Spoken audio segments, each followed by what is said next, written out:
సృష్టికి కారణమైన యెహోవా నీకే మహిమా ఘనత చెందునుగాక. సర్వ సృష్టిని చేసిన పరిశుద్ధ దేవా నీకే మహిమా ఘనత చెందునుగాక.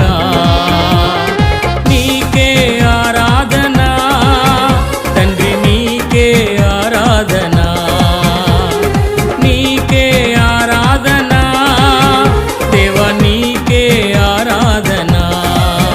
సర్వ సృష్టికి కారణమైన యెహోవా నీకే మహిమా ఘనత చెందునుగాక. సర్వ సృష్టిని చేసిన పరిశుద్ధ దేవా నీకే